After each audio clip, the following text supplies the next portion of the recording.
Hello students, आज हम बात करेंगे प्रश्नावली 4.3 के प्रश्न क्रमांक 6 की। तो हमें इतना बड़ा जो है सवाल दिया गया है, तो इसमें हमें क्या क्या बातें समझ में आई। पहली बात क्या है, हमें समीकरण बनाना है। दूसरी बात क्या है, हमें इसका आलेख खींचना है। लेकिन कैसे समीकरण बनाएंगे, तो कथन को देखकर।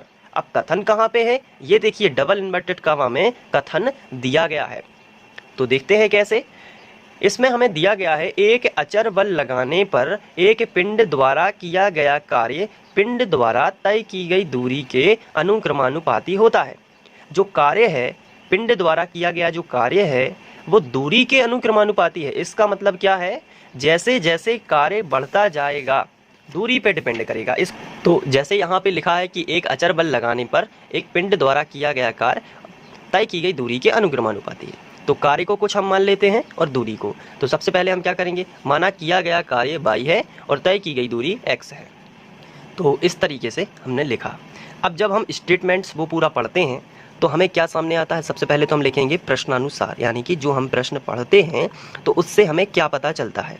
तो प्रश्नानुसार जो तय की गई दूरी है, जो किया गया कार्य है, वो दूरी के अनुसार क्या हो रहा है, अनुक्रमानुपाती है, यानी बढ़ रहा है। सामने आपके लिखा भी है कि किया गया जो कार्य है, किया गया कार्य पिंड द्वारा तय की गई दूरी के अनुक्रमानुपाती। अब कार्य को क्या माना है, y, दूरी को क्या माना है, x, तो y समानुपाती x होगा। इसके बाद समानुपाती हटता है तो एक नियतांक आता है जो कि आएगा f। हम लोग इसके बारे में देख चुके हैं। तो समानुपाती हटेगा तो आ जाएगा f इंटू x। तो ये समीकरण हमें मिलेगा। लेकिन क्वेश्चन क्या कर रहा है कि अचर बल 5 मात्रक लेकर, तो जो बल है वो कितना लेना है, 5। तो चूंकि F बराबर कितना लेना है, 5 मात्रक, तो इसी में y बराबर कितना होगा, y बराबर F की जगह पर हम रख देंगे 5 और इंटू x। तो y बराबर कितना आ जाएगा, 5x। इसको हम बना देंगे समीकरण 1। अब इसी के आधार पर हम आलेख खींच लेंगे। तो ग्राफ खींचने के लिए हमें क्या करना होता है, इसमें x के मान हम रख देंगे। तो यहाँ पे हम लिखेंगे कि x बराबर 0 समीकरण 1 में रखने पर, पहले हम मन से रख रहे हैं ये मान, ये कहाँ से रख रहे हैं, मन से। तो x बराबर 0 समीकरण 1 में रखने पर, चलिए रख देते हैं। तो यहाँ से स्टार्ट करेंगे, y बराबर 5 और x की जगह पर कितना रखना है, 0। तो y बराबर 5 शून्यम 0। तो x का मान कितना रखा, 0, तो y का मान भी कितना मिला, 0। तो यहाँ पे हम एक तालिका बना सकते हैं और ये इसी तालिका के आधार पर हम ग्राफ खींचेंगे। तो हमने इस तरीके से एक सारणी बना ली। यहाँ पे x और यहाँ पे y लिखा। x का मान 0 रखने पर y का मान भी 0 मिला। अब x का मान 1 रखते हैं। तो x बराबर 1 समीकरण 1 में रखने पर, चलिए समीकरण 1 में रखते हैं। तो y बराबर कितना मिलेगा, y बराबर 5, x की जगह पर 1। तो y बराबर 5 एकम 5।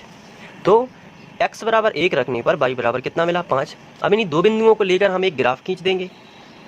आप चाहें तो एक आध मान और भी रख सकते हैं, जैसे कि यहाँ पे x बराबर 1 रख दिया। अब x बराबर हम -1 रख देंगे। ये इसलिए ताकि कुछ बच्चे ये बोलते हैं कि क्या 2 ही मान यहाँ पे रखना है, तो हम ये कह देते हैं कि 2 नहीं, आप 3 का भी इस्तेमाल कर सकते हैं। या फिर यहाँ पे ऐसी बात नहीं है कि 2 मान रख दिए केवल और ग्राफ खींच दिया तो गलत हो गया। लेकिन ज़्यादा शुद्धता के लिए हम 3 भी इसमें रख सकते हैं। और एग्ज़ाम के पॉइंट ऑफ व्यू से देखा जाए तो 2 रख दीजिए, आपका टाइम भी बचेगा। तो x बराबर -1 समीकरण 1 में रखने पर, तो इस बार जैसे आपको और एक्स्ट्रा मान रखना है तो आप माइनस का भी रख सकते हैं। तो x का मान -1 है तो यहाँ पे -1 रखेंगे। तो y बराबर 5, x की जगह पर -1, तो y बराबर सीधा सा -5 आएगा। तो हम थोड़ा सा इसको भी बढ़ा देंगे। अब यहाँ पे क्या होगा कि हमने x का मान रखा है -1, तो y का जो मान है वो भी -5 ही आया है। तो इस तरीके से बढ़ते जाएंगे। अब हम ग्राफ खींच लेते हैं और ग्राफ खींचने में हमारी हेल्प करेगी ये वाली सारणी। तो सबसे पहले हमने कागज़ तल पर x y अक्ष बनाया, उस पर नंबरिंग की। तो इस तरीके से कुछ मैंने पहले से बना के रखा हुआ है। तो ये एक ग्राफ है। आप ग्राफ कॉपी का भी इस्तेमाल कर सकते हैं और उस पर भी ग्राफ जो कॉपी आपकी होगी उस पर भी बना सकते हैं और नॉर्मल भी बना सकते हैं। तो अब हम यहाँ पर देख लेते हैं। जैसे एक्स वाई एक्सिस में 0 0 रहता है तो वो तो सबका यहीं रहता है, लेकिन इसके बाद आगे बढ़ते हैं तो x का 1 और y का 5 है, तो x का 1 कहाँ मिलेगा, तो x का प्लस का 1 है तो आपको यहाँ पे मिलेगा, और इसके बारे में मैं आपको पढ़ा चुका हूँ कि कैसे हम निर्देशांक देते हैं। तो x का 1 यहाँ मिलेगा और y का कितना है 5, तो y का 5 कहाँ पे मिलेगा, ये रहा ऊपर, क्योंकि पॉजिटिव है। तो अब क्या करना होगा, यहाँ से हम यहाँ से 1 को मिलाएंगे 5 तक, यहाँ से ये भी मिला दिया तो यहाँ पे एक कॉर्नर मिल जाएगा। तो ये कितना हो गया, ये हो गया आपका 1 और 5, तो 1 और 5 लिख दिया। अब नीचे आ जाते हैं, नीचे होगा x -1 और -5, तो यहाँ पे देखिए -1 ये है और -5 ये है, तो इसको भी हम मिला देते हैं। तो -1 पर हमने स्केल रखा और इस तरीके से -5 तक जाना है, ये है। तो इस तरीके से यहाँ पे पॉइंट हमने दे दिया। अब ये तीनों देखिए, तीनों बिंदु एक ही सीध में है, तो हम स्केल रख कर क्या करेंगे, इन तीनों को मिला देंगे। और यहाँ पे क्या होता है कि हाथ से ग्राफ खींचने पर कभी कभी हो जाता है कि मिस्टेक हो जाए, रेयर केसेस में, जैसे इसमें तो नहीं हुई है। जब आप हाथ से खींचोगे, क्योंकि मैं बनाता रहता हूँ तो मुझे थोड़ा ग्राफ बनाने का आइडिया है, लेकिन आप ग्राफ कॉपी आपको एग्ज़ाम में मिलेगी तो बहुत अच्छी बात है, नहीं मिलेगी तो थोड़ी सी इसलिए प्रैक्टिस हम लोग बना के कर लेते हैं। तो ये हमने यहाँ पे PQ नाम दे दिया, और यहाँ पे हम वो समीकरण लिख सकते हैं जो हमने इसको सॉल्व किया है, y = 5x, और ये आलेख हो जाएगा। लेकिन क्या अभी प्रश्न समाप्त हुआ है, तो नहीं, अभी आगे भी हमें कुछ बातें बताई गई हैं। तो ये आलेख हो गया, मैं इसको साइड में रख देता हूँ, लेकिन हमें कुछ और भी बताया गया है। जैसे यदि पिंड द्वारा तय की गई दूरी 2 मात्रक है और 0 मात्रक है, तो हमें इसी समीकरण की हेल्प लेनी होगी। तो y = 5x, तो हम यहाँ पे लिखेंगे समीकरण 1 से आगे, ये तो इसके बाद आलेख आ जाएगा। तो इसके बाद मैं यहाँ पे लिख देता हूँ आलेख। तो इसके बाद आपको आलेख बनाना है, जो कि मैं आपको अलग से मैंने बनाया, उसमें तो ऐड कर दूंगा स्क्रीनशॉट लेते समय।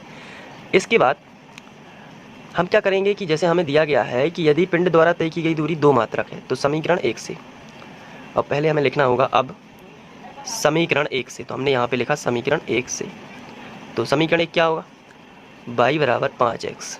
अब इसमें दूरी कितनी होगी, 2 मात्रक। क्वेश्चन क्या कह रहा है कि यदि दूरी कितनी हो, 2 मात्रक, तो x है हमारी दूरी, तो इसमें x = 2 मात्रक, तो y बराबर कितना होगा 5, x की जगह पर हमने 2 रख दिया, तो 5 दूनी कितना हो जाएगा 10, तो 10 हो जाएगा। इसलिए जो किया गया कार्य है वो 10 मात्रक होगा, ये कार्य आ गया। अब 0 हो यदि, तो इसी को हम साइड में कर देते हैं केवल समझने के लिए कि x = 0 मात्रक होगा, यानी कि दूरी कुछ तय ही ना की जाए। तो y = 5, x की जगह पर 0, तो y = 5 0 0। तो ये अगर कुछ दूरी तय ही नहीं होगी तो कार्य कैसे होगा। तो इससे ये बात भी होती है कि यदि किसी वस्तु पर बल लगाते हैं और विस्थापन नहीं होता है तो कार्य का होना ना नहीं माना जाता, यानी कार्य होगा ही नहीं। तो ये आगे इसको थोड़ा सा सॉल्व करेंगे, आगे ये लिख लेना है, ये एडिशनल जो क्वेश्चन में दिया गया है उसको सॉल्व किया है, इस तरीके से ये सॉल्व हो जाएगा। दिया गया है, एक विद्यालय की कक्षा 9 की छात्राएं यामिनी और फातिमा ने मिलकर भूकंप पीड़ित व्यक्तियों की सहायता के लिए प्रधानमंत्री राहत कोष में 100 रुपये अंशदान दिया। एक रैखिक समीकरण लिखिए जो इन आंकड़ों को संतुष्ट करता है। आप उनका अंशदान x रुपये एवं y रुपये में भी ले सकते हैं। तो इसमें भूकंप पीड़ित व्यक्तियों के लिए टोटल कितने रुपए दान किए गए, 100 रुपये, और इनमें से हम लोग मान लेते हैं कि यामिनी ने x रुपये दान किया और फातिमा ने y रुपये दान किया, तो दोनों का मिला के टोटल हो कितना गया, 100 रुपये। बहुत ही सिंपल क्वेश्चन है, तो हम लोग लिख लेते हैं हल। माना प्रधानमंत्री राहत कोष में यामिनी ने x रुपये तथा फातिमा ने y रुपये का अंशदान दिया।